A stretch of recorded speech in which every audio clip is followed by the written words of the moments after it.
Assalamualaikum warahmatullahi wabarakatuh. Alhamdulillahirabbil alamin. Alhamdulillahilladzi khalaqal mauta wal hayata liyabluwakum ayyukum ahsanu amala wa huwal azizul ghafur. Huwallazi anzala sakinata fi qulubil mu'minin liyazdadu imanan ma'a imanihim. Segala puji teruntuk hanya kepada Allah, pencipta, penguasa, penggenggam segala apa yang ada, yang memberikan segala kebaikan yang ada pada diri kita, bukan karena kitanya yang hebat, tapi demi Allah, hanya karena Allah yang menolong. Sejatinya hamba kita tidak bisa apa-apa tanpa ditolong oleh Tuhan-Nya. Maka semoga setiap kebaikan yang Allah berikan bisa kita jadikan jalan untuk tambah dekat kepadanya, menyiapkan bekal terbaik karena pasti akan pulang kepadanya. Dan salawat serta salam semoga selalu tercurah kepada junjungan kita baginda Rasulullah Muhammad Sallallahu Alaihi Wasallam beserta para keluarga dan sahabatnya, dan mudah-mudahan Allah sanggupkan kita bisa istiqomah mengikuti sunnah-sunnah beliau hingga akhir hayat kita. Amin ya rabbal alamin.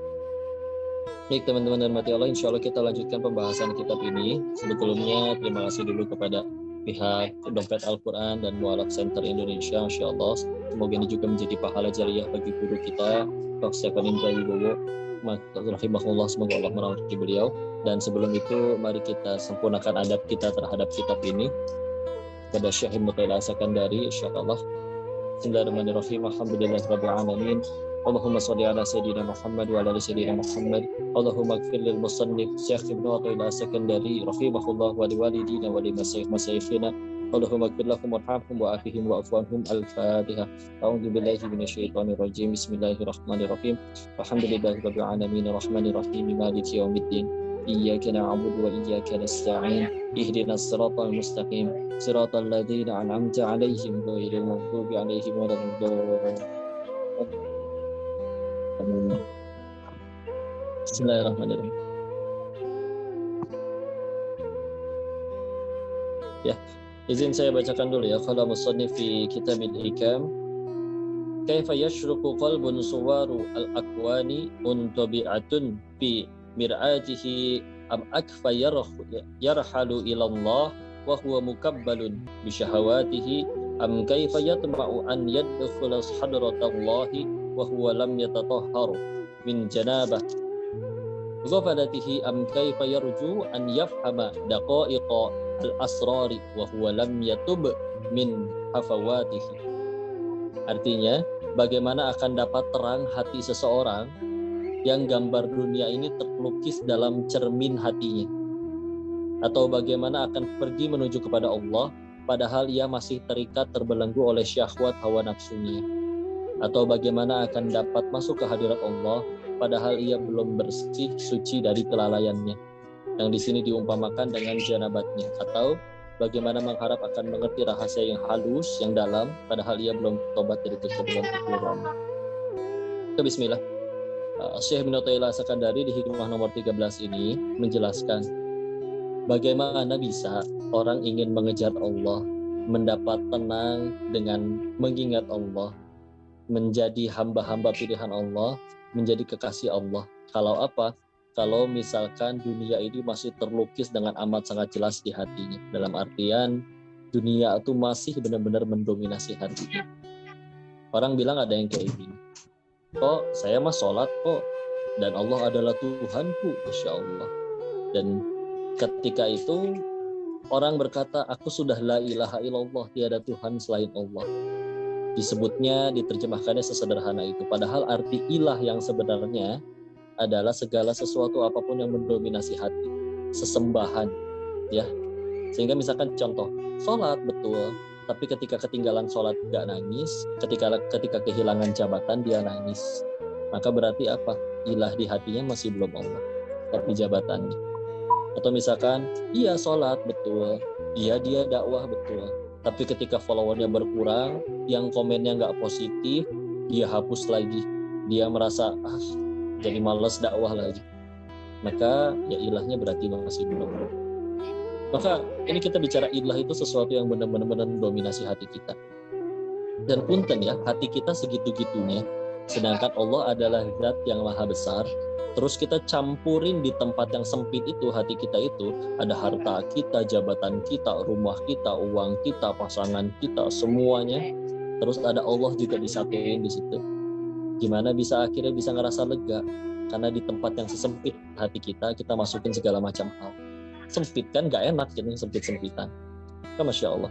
Dari situ harus berusaha kita pikirkan gimana caranya agar hanya Allah yang mendominasi hati kita. Dan di sini disebutkan gimana bisa kalau misalkan masih benar-benar ada penghalang, ya. Dulu ketika Nabi Musa alaihissalam diperintahkan menghadap kepada Fir'aun untuk berdakwah, diajak, ya. Waktu syalailaha wa akhrajal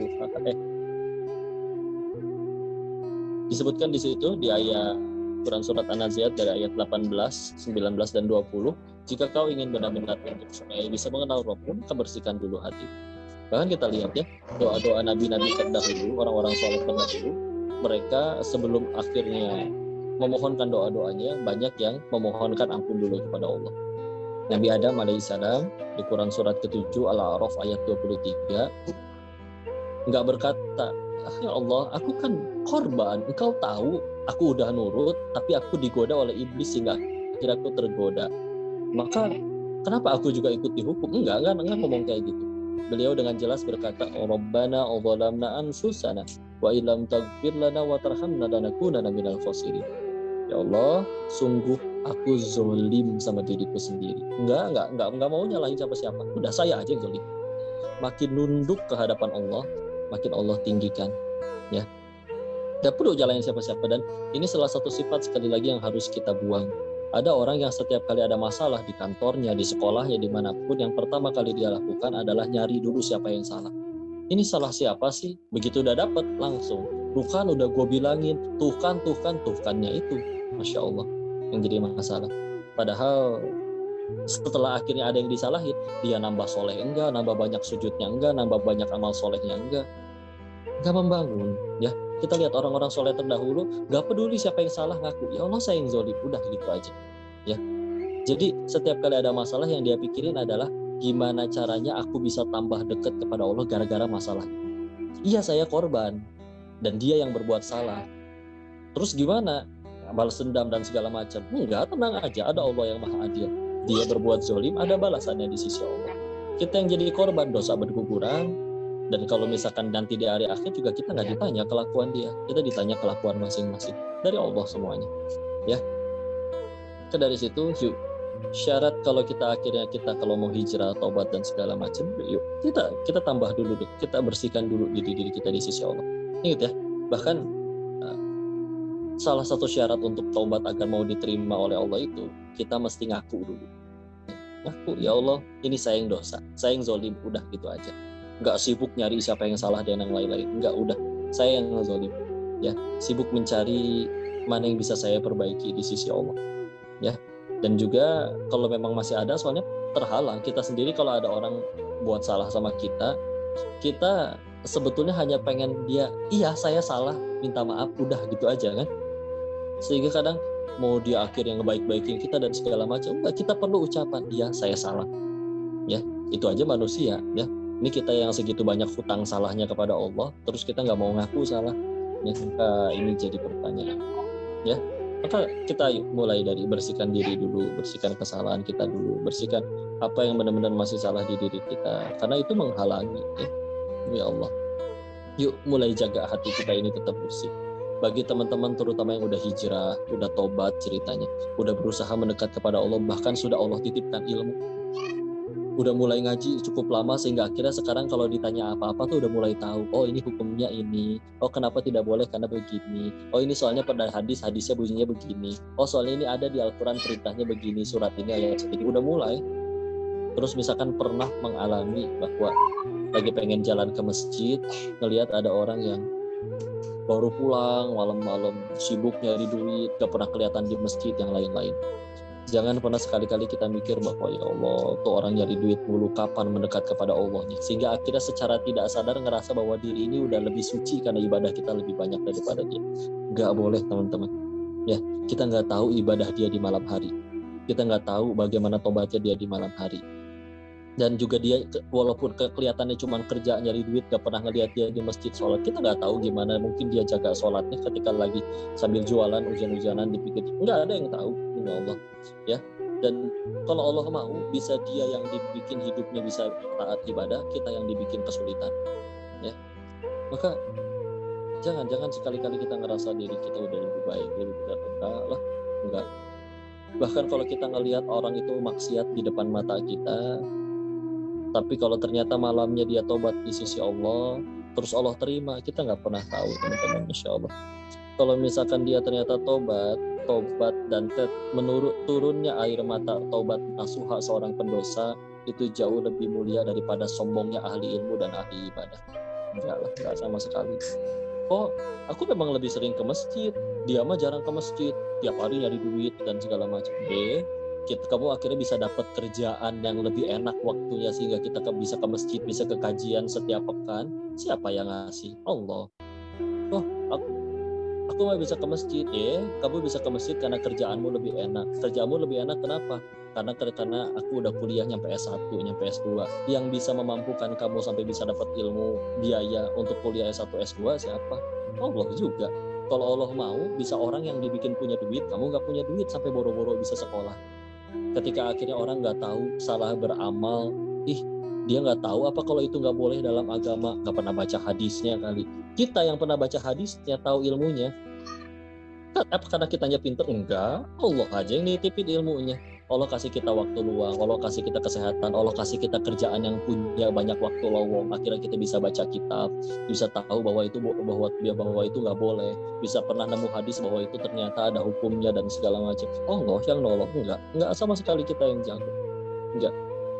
Ayo jaga diri, jangan sampai ketika akhirnya kita ngerasa udah lebih baik, lebih benar dari orang, kita nasihatinya pun dengan ngerasa menghardi lebih tinggi. Dasar kamu tuh nggak tahu apa kalau itu tuh nggak boleh, ada hadisnya tahu dan bla bla bla segala macam. Naudzubillah kalau sampai menyakiti sehingga orang akhirnya jadi trauma, jadi benci kepada Islamnya. Naudzubillah enggak.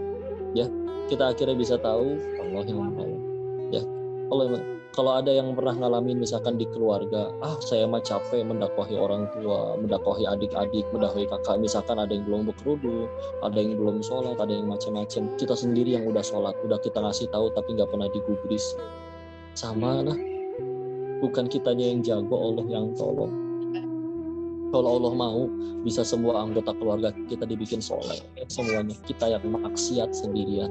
Kita sekarang bisa pengen ngaji, pengen sholat, mulai hijrah, mulai kerudung syar'i, Allah yang tolong. Dan ketika Allah pilih di keluarga itu kita, bukan karena kita lebih mulia, enggak, tapi Allah ingin kita yang udah dikasih hidayah sama Allah, yuk sebarin hidayah itu, ajak orang lain, ajak keluarga kita, karena dirimu lebih soleh, enggak, Allah yang tolong. Kita pengen ke masjid, udah niat pengen ke masjid, masjidnya 5 langkah depan rumah, Allah nggak izinin nyampe, bisa nggak nyampe, ketabrak kayak pengkor kayak kepleset kayak apapun itu, gak ada apa-apanya kita di sisi Allah. Maka kalau kita pengen benar-benar mendapatkan itu semua, ya bersihin dulu segala apa yang kesalahan di hati kita, ngaku dulu ini syahwatku, ini dosa aku, ini kesalahanku, hingga bismillah kita bisa akhirnya Allah tolong. Ketika akhirnya kita hijrah, kenapa ya kok hijrah kok malah ngerasanya lebih baik dan segala bagaimana macamnya. Bahkan salah satu hal yang unik saya dapati ketika mempelajari Islam adalah cara pandang Islam terhadap masalah itu berbeda. Izin ya, karena saya dulu TK sampai SMA-nya sekolah Katolik dan sempat tinggal dengan nenek, keluarga besar kami beragamanya Buddha. Nah, di dalam agama-agama yang lain itu, masalah itu dipandang sesuatu yang harus dihindari. Hingga akhirnya pun ada ajakan berbuat baik pun, dan betul memang ngajakin berbuat baik, tapi ada kayak ajaran bahwa kalau kita berbuat baik ya supaya orang nolong pas kita ada masalah. Kalau kita berbuat baik supaya orang gak nyari ribut sama kita. Kita berbuat baik ya supaya orang juga jadi baik sama kita. Ya. Jadi masalah itu sesuatu yang harus dijauhi. Ya. Walaupun ada ajaran untuk berbuat baik, masalah dijauhi agar kita bisa bahagia. Kalau di dalam Islam unik, ya. Seperti misalkan seperti ini. Al-Quran surat 29 Al-Ankabut di ayat ke-2-nya. Allah berfirman di situ, A'udzubillahi minasyaitonirrajim, Bismillahirrahmanirrahim. Ahasiban nasu an yusrafu an yaqulu wa hum la yuftanun. Ya. Artinya kalau kita terjemahin secara bahasa kita santai ya, jangan kalian ngaku udah beriman terus kalian gak akan diuji gitu. Kan diuji. Makin beriman justru makin diuji. Bahkan ada Quran surat kedua Al-Baqarah ayat 155, ayat 214, walanabluwannakum bisyai, dan selanjutnya itu menceritakan walaupun ayatnya berbeda tapi secara garis besar berkata bahwa jangan kalian mengaku bakal ke surganya Allah padahal kalian belum diuji sebagaimana orang-orang sebelum kalian. Ini ayat berbicara tentang orang-orang soleh terdahulu, tentang bagaimana diujinya Rasulullah, para sahabat, orang-orang soleh terdahulu. Sampai di ayat 214 ya mereka tuh sampai nanya, mata Nasrullah, kapan datang pertolongan Allah? Ya, kami udah segini taatnya, kami udah ngorbanin segala macamnya untuk Allah, kapan Allah nolong? Ya, tapi dengan akhirnya ini makin taat malah makin diuji ya di dalam Islam ya, malah makin kena masalah. Tapi di akhir ayat 155-nya Allah malah menutup dengan wabasyiris sabirin, berikan kabar gembira kepada orang-orang yang sabar. Siapa orang yang sabarnya? Di ayat 156 Al-Baqarah-nya, alladzina idza asabathum musibah qalu inna lillahi wa inna ilaihi raji'un. Adalah orang yang jika mendapat musibah dia berkata, kami ini milik Allah dan akan kepadanya lah kami kembali. Jadi nggak cuma harta dan duit kita yang bukan milik kita, diri kita sendiri aja bukan milik kita. Ya, Masya Allah. Dan itu ya salah satu penyebab orang menderita paling awal itu adalah kapan? Ketika ngerasa milik. Contoh ya, kalau kalian punya motor, punya mobil di rumah, terus misal ya, mobilnya motornya hilang, sedih nggak? Sedih, nggak apa-apa ya. Tapi ada orang lain di desa Sragen, RT 3, RW 5, ada di situ namanya Pak Agus, motornya juga hilang. Kita sedih nggak? Enggak. Kenapa? Satu, nggak kenal, dua, bukan punya kita. Ya. Maka kapan kita bisa menderita? Tahap paling awalnya adalah ketika kita mulai ngaku, ini punya aku, ini milikku, hartaku, jabatanku, followersku, popularitasku, gitu ya. Padahal lupa bahwa sejatinya hanya titipan dari Allah. Punten ya, kalau kita lagi di depan toilet, ada teman kita, bro titip tas ya, aku mau ke WC dulu. Ya silakan. Ketika akhirnya dia keluar dari toilet, tas yang tadi dititipin diambil. Kita sedih nggak? Ya enggak lah, orang bukan punya kita. Masa sedih ya? Nah kalau misalkan kita kadang kayak gitu. Aslinya semuanya dari Allah. Terus kita cuma dititipin kayak orang tadi mau ke WC gitu ya.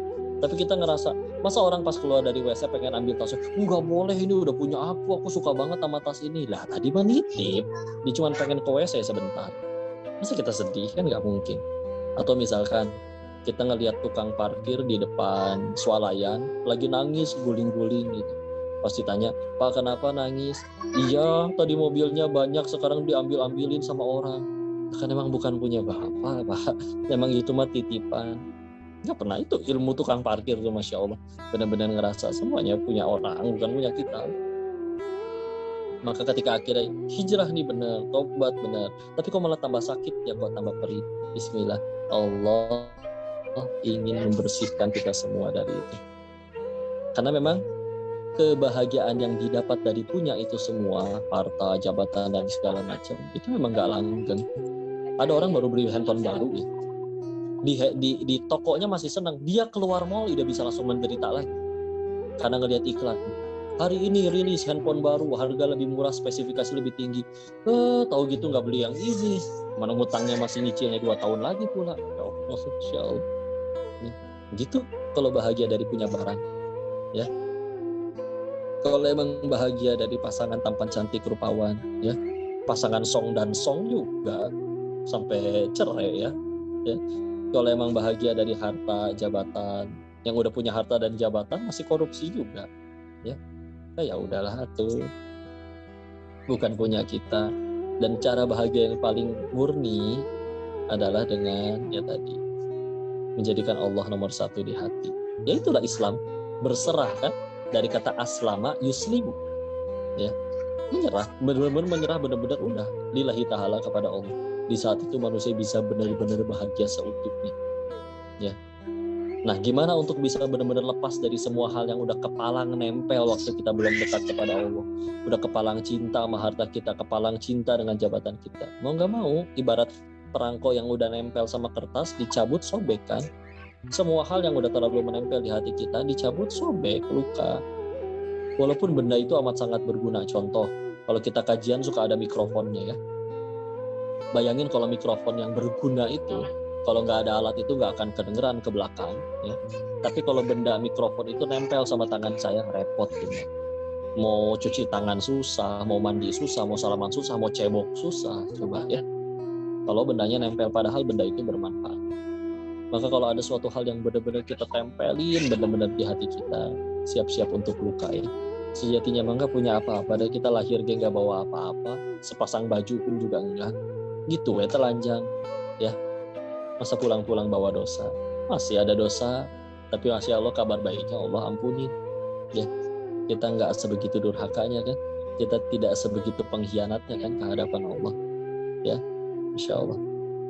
Dari situ yuk kita fokuskan kepada Allah, membersihkan segalanya itu semua dari hati, supaya akhirnya bisa benar-benar Allah yang berkuasa di dalam hati kita. Bismillah insya Allah ya. Dan ini adalah bahasan di nomor 13 ya.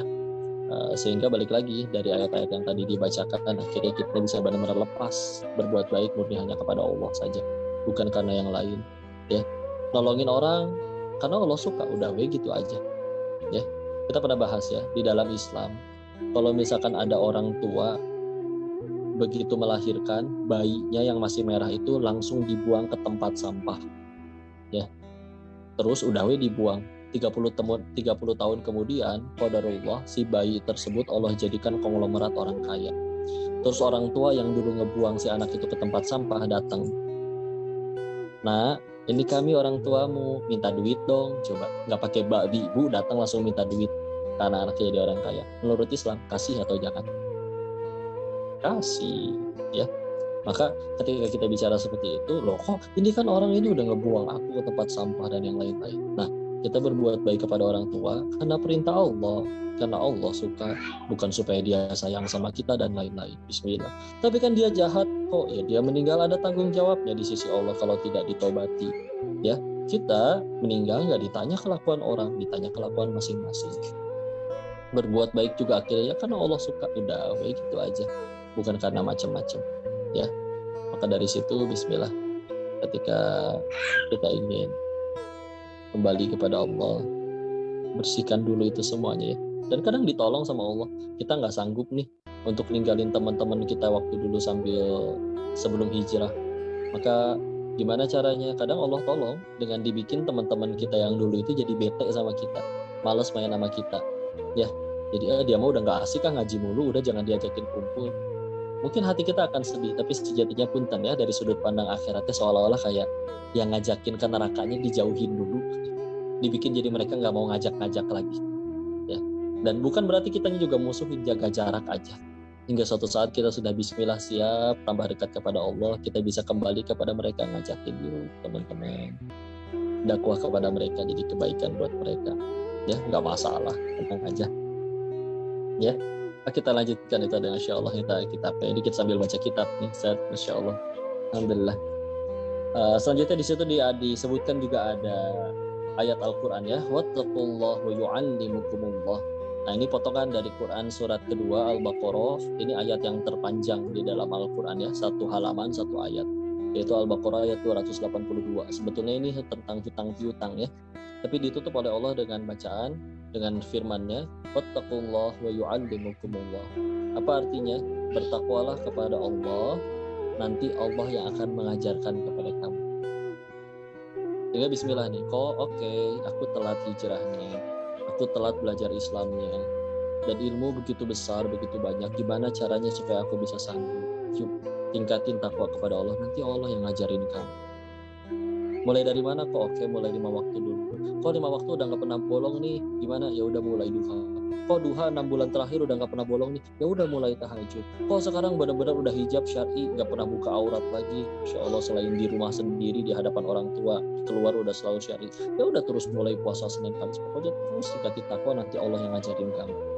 Ya, karena ketika punten ya, bisa kan guru-guru kita yang misalkan orangnya ternyata beliau-beliau itu mu'alaf, tapi ternyata lebih paham tentang Islam, bisa jadi karena mereka lebih bersungguh-sungguh ningkatin takwanya, makanya Allah yang titipkan ilmunya. Bismillah ya, dari situ. Dan di bawahnya dijelaskan ada hadis dari Rasulullah SAW bersabda, man amila bima alima warasahullahu ilma ma lam ya'lam. Siapa yang mengamalkan apa yang telah diketahui, maka Allah akan mewariskan kepadanya pengetahuan apa-apa yang belum dia ketahui. Ya, ini petunjuk nih, Masya Allah. Kita tahu, kita akhirnya mulai ngaji nih. Oke, mulai bisa Iqra beres, mulai bisa baca Quran. Oh, ternyata Quran ada terjemahannya, mulai beres baca terjemahannya. Oh, mulai baca tafsir. Ya, udah gitu udah mulai baca tafsir, ternyata tafsir banyak. Dari yang paling kecil dulu, tafsir Jalalain ya. Oh, ternyata masih ada tafsir yang lain, Ibnu Katsir, Imam Ibnu Jarir At-Tabari, atau karya Buya Hamka ulama Indonesia, tafsir Al-Azhar, ya, dan juga ada tafsir Imam Al-Qurtubi. Masya Allah begitu banyak, ya. Maka udah mulai belajar segitu banyak, akhirnya mulai belajar kitab hadis. Mulai dari mana nih? Arba'in Nawawi tipis, mulai masuk Riyadhus Shalihin, mulai masuk lagi ke fikih Bulughul Maram. Ternyata ada yang lebih baku, kitab yang 6, Kutubus Sittah, hadis riwayat Imam Bukhari, Muslim, Abu Dawud, An-Nasai, At-Tirmizi, Ibnu Majah. Di total sekitar 40 ribuan hadis, belum selesai dibacanya. Belajar ternyata, oh, hadis Bukhari yang 7 ribuan hadis ada penjelasannya yang paling lengkap. Contoh dari Ibnu Hajar Al-Asqalani, Imam besar Masya Allah, di kitab Fathul Bari, terjemahannya aja 37 jilid. Ya. Imam Muslim pengen baca untuk supaya paham syarahnya, ada dari Imam Nawawi, panjang juga. Oh, udah gitu pengen belajar sahihnya kitabnya Imam At-Tirmizi, ada penjelasan enggak syarahnya? Ada dari Syekh Al-Mubarakfuri ya, di kitabnya Tuhfatul Afwazi. Masya Allah lebih tebal lagi. Mulai belajar ilmu sejarah yang paling lengkap, Bidayah wa Nihayah, kitabnya Imam Ibnu Katsir yang terjemahan aja 22 jilid. Itu Masya Allah ilmu sebegitu luasnya. Mulai belajar bahasa Arab, dimulai dari Jurumiyah ya, kitab Jurumiyah, lama-lama naik kitab Al-Mutamimah, lama-lama menghafal Alfiyah Ibnu Malik. Begitu banyak ya, maka begitu luas ilmu, Masya Allah, gimana kita akhirnya bisa ngerti semuanya? Allah yang tolong. Dan kata Nabi seperti ini, kamu kalau siapa yang mengamalkan apa yang telah diketahui, maka Allah akan mewariskan kepadanya pengetahuan apa-apa yang belum dia ketahui. Man amila bima alima warasahullahu ilma ma lam ya'lam. Jadi kata Nabi begitu, yuk amalin yang udah kita tahu, nanti Allah ajarin hal-hal yang lain kamu belum tahu. Karena punten ya, ngaji tiap hari, tapi kita nggak pernah amalin. Iya, tiap hari dicatat tiap hari, tapi semuanya cuma dicatat, nggak pernah diamalin. Ya, nanti datang ilmu baru yang lama kehapus hilang.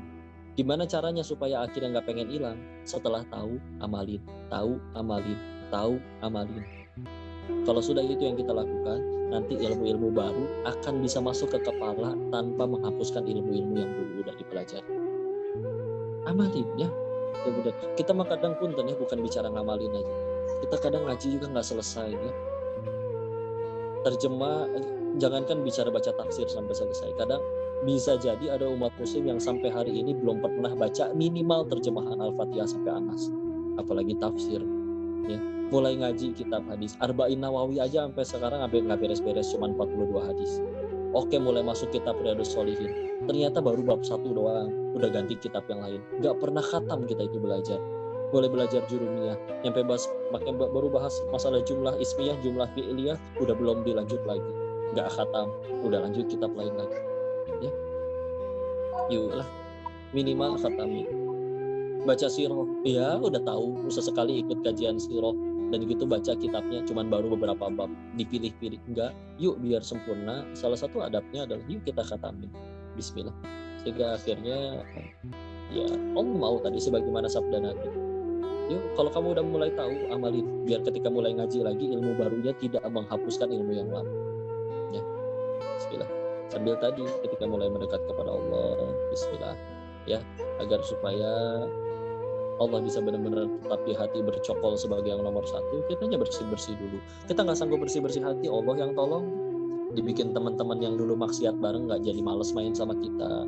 Dibikin jadi akhirnya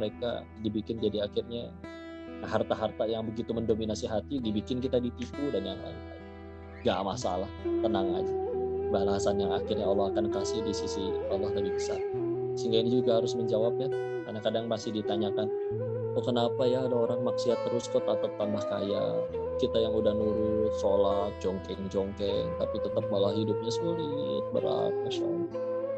Maka tenang aja, karena diberikan dunia bukan berarti dimuliakan, diambil dunia bukan berarti dihinakan. Ya, kan bukan tanpa alasan Allah ngambil contohnya Fir'aun di dalam Al-Quran. Kenapa? Karena apa yang gak dipunyai oleh Fir'aun? Diriwayatkan hidupnya 400 tahunan. Raja, istri soleha, berpuasa, kaya, tajir melintir. Dan juga bahkan diriwayatkan sakit gak pernah, demam gak pernah, batuk pun seumur hidup gak pernah. Apakah mulia? Enggak, hina. Terbukti gak ada orang tua pengen ngasih nama anaknya Fir'aun. Tapi kita lihat ya, bahwa ada orang yang ngasih nama anaknya Ayub. Padahal siapa Ayub itu? Salah seorang Nabi Allah, Ayub alaihissalam, yang padahal diuji hidupnya adalah sempat 18 tahun kena penyakit kulit sekujur tubuh, dan pas kena penyakit kulit 12 anak kandungnya meninggal barengan, punya ladang kena wabah semua layu semuanya, punya hewan ternak kena wabah semuanya mati semua. Apakah jadi hina? Enggak, mulia, tenang aja. Dia dikasih dunia bukan berarti dimuliakan. Gak usah sirik ya, karena yang didapat juga cuma sepepes. Kalau akhirnya diambil dunianya, gak usah sedih, yang diambil juga cuma sepepes.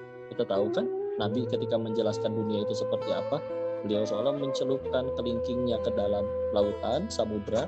Maka lihatlah, ini dunia yang nempel, dunia itu cuma ini air yang nempel di sini. Sisanya adalah nikmat di akhirat nanti ya. Dan di hadis yang lain Rasulullah SAW bersabda, yang maknanya diriwayatkan di hadis riwayat Imam At-Tirmidzi, bahwa karena dunia ini nggak ada artinya di sisi Allah. Kalau dunia ini ada artinya lebih baik atau seimbang artinya dengan sebelah sayap nyamuk, maka orang kafir pun nggak akan dikasih minum walau hanya segelas pun. Apa maksudnya? Saking dunia ini nothing banget di sisi Allah, nggak ada apa-apanya. Makanya kalau ada orang yang maksiat kayak gimana pun, kafir segimanapun, nyembah berhala kayak gimana pun, tetap Allah kasih dunia, silakan. Kenapa? Nggak ada artinya. Balasan yang akan Allah berikan bagi orang-orang beriman nanti jauh lebih nikmat daripada sekedar dunia. Banyak sekali yang diceritakan tentang itu. Di hadis yang lain, Rasulullah SAW bersabda, diceritakan ketika sedang berjalan dengan para sahabat, ada bangkai anak kambing cacat. Udah sama kambingnya masih anak kambing, udah gitu udah jadi bangkai, dan anak kambingnya itu cacat pula. Diangkat bangkai kambingnya oleh Nabi. Siapa yang mau benda ini? Siapa yang mau ini? Kata sahabat yang lain. Itu ya siapa yang mau wahai Nabi? Kalau misalkan masih hidup aja kami nggak mau, apalagi udah jadi bangkai. Ya, maka apa? Komentar Nabi Rasulullah SAW bersabda yang maknanya, maka beginilah dunia di pandangan Allah tidak lebih berharga daripada bangkai anak kambing cacat tersebut. Masya Allah. Ya Allah. Kan berarti nggak boleh punya dunia ya, silakan. Mau jadi kaya boleh, menjadi orang punya jabatan boleh, tapi juga harus tetap Allah yang bercokol di hati nomor satu. Ya, jangan-jangan sekali-kali ngerasa diri ini tadi ya sudah lebih soleh, lebih mulia daripada orang lain. Enggak, Allah yang tolong, Allah yang mampukan, bukan kitanya yang hebat. Jangan sampai iya kita mah dakwah, tapi karena ngerasa diri lebih tinggi, orang yang didakwahi dapat manfaat, kita malah jadi dapat dosa gara-gara kesombongan di hati kita. Ya, yang harus kita tanya setiap hari adalah, aku yang hebat atau Allah yang nolong? Allah lah yang nolong, bukan kitanya yang hebat. Ya. Bismillah ya, mungkin sisain waktu segitu dulu untuk masuk ke sesi tanya jawab ya. Mudah-mudahan jadi manfaat dan kebaikan. Tafadhol dikembalikan.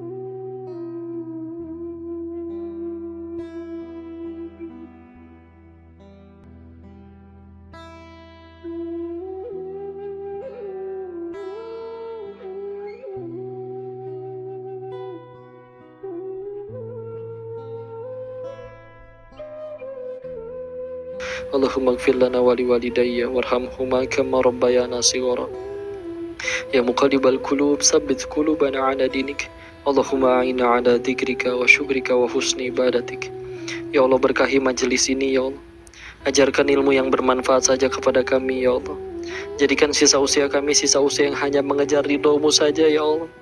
Jadikan setiap malam kami bisa bangun mendirikan sholat tahajud, bersujud, bermunajat kepadamu ya Allah. Ya Allah, ini hamba-Mu yang mengakui diri kami melampaui batas ya Allah. Namun yang kami tahu ampunan Engkau selalu jauh lebih luas ya Allah. Ya Allah, ini kami hamba-Mu yang ingin pulang ke hadapan-Mu ya Allah. Hanya Engkau yang kami ketahui memiliki hak untuk mengampuni segala dosa ya Allah. Maka terimalah taubat kami ya Allah. Jangan Kau biarkan kami wafat dalam keadaan taubat kami belum Engkau terima ya Allah. Jangan Kau biarkan kami wafat dalam keadaan dosa kami belum Engkau ampuni ya Allah. Ya Allah, ini hamba-Mu ya Allah.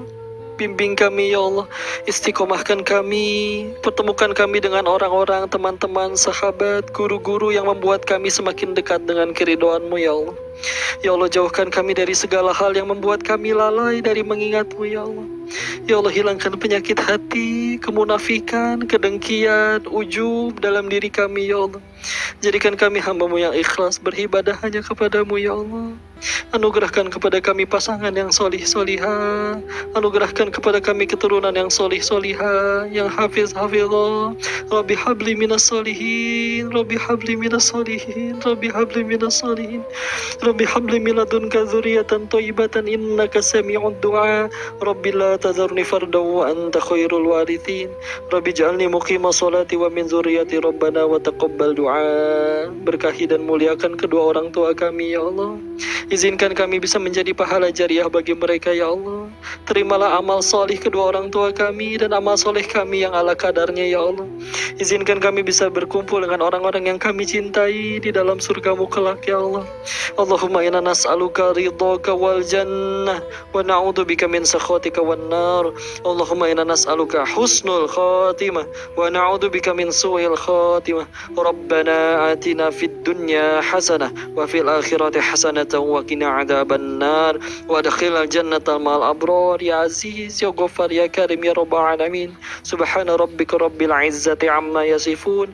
Wassalamun alal mursalin walhamdulillahi rabbil alamin. Ibadallah, usikum wa nafsi bitaqullah. Semoga Allah merahmati kita semua. Saya izin mohon maaf atas segala kekurangan dalam penyampaian. Tolong dimaafkan dan dikoreksi dan dinasihati. Dimaafkan tidak Pak? Ya, insya Allah ya. Mudah-mudahan jadi manfaat. Jika ada kebaikan pasti dari Allah dan kita bersyukur kepadanya. Kita tutup dengan kalimat hamdalah. Alhamdulillahirabbil alamin. Istighfar 3 kali. Astaghfirullahaladzim, astaghfirullahaladzim, astaghfirullahaladzim. Doa kafaratul majlis. Subhanaka Allahumma wa bihamdika asyhadu an la ilaha illa anta astaghfiruka wa atubu ilaik. Terima kasih semuanya. Billahi taufiq wal hidayah. Assalamualaikum warahmatullahi wabarakatuh.